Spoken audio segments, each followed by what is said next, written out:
Good morning, 8th graders.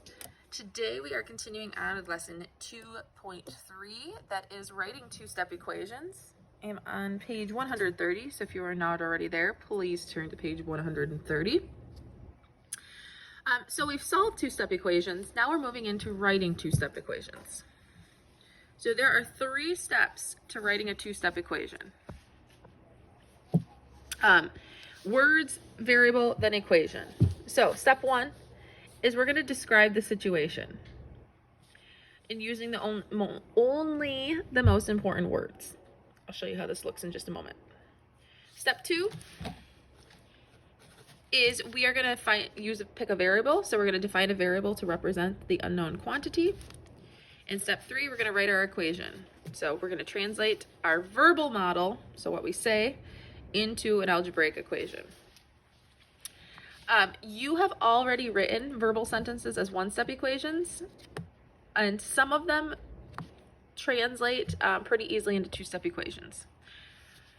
So let's look at examples 1 and 2, and we're going to be paying attention to some of those keywords. Okay, so example 1 says 8 less than 3 times a number is negative 23. Okay, we got to break that up a little bit. 8 less than 3 times a number is negative 23.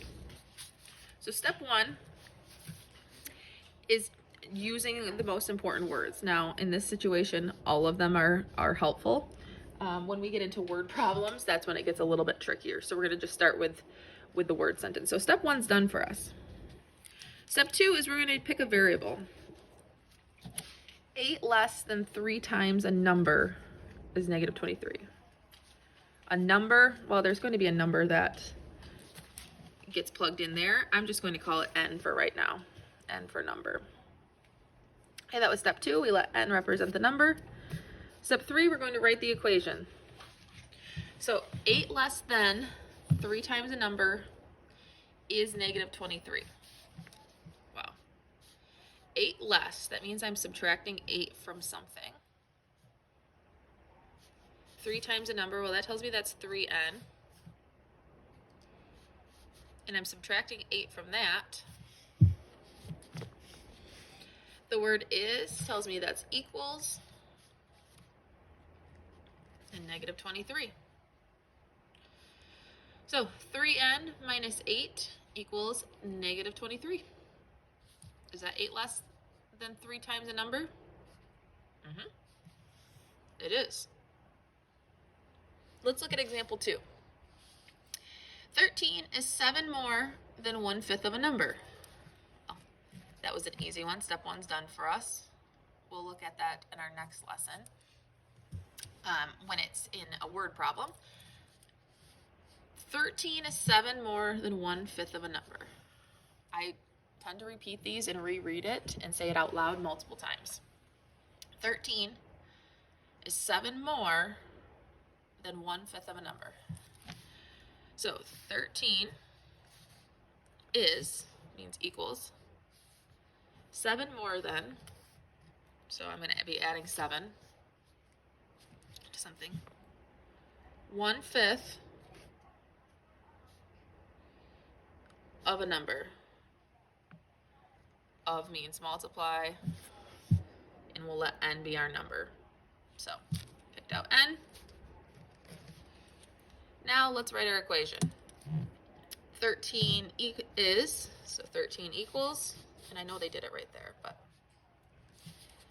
7 more than, so I'm saving that, I'm adding that at the end, 1/5 of a number. And I'm going to write this a little bit shorter instead of that multiplication sign. I'm just saying 1/5 n and plus 7. 13 is 7 more than 1/5 of a number. Could you have done it 13 equals 7 plus 1/5 n? Yes, because the properties of addition say that we can switch the order and it's just fine. We want to be really careful because when we're multiplying and adding, that's fine. But if we're subtracting and dividing, it just gets a little bit more tricky. Okay, so go ahead and try A, B, and C. please raise your hand and ask for help. I'm happy to help you through that. Oh, there you go. A, B, and C, and then raise your hand, please. Happy to help you through that. The best tip I can give for you is to be able to read it out loud. If you can, say it out loud and reread multiple times. And that's the key there. Okay. So we'll do 3 got it problems when you're on a good spot to give you some practice, and you'll be good to go. Good luck, 8th grade.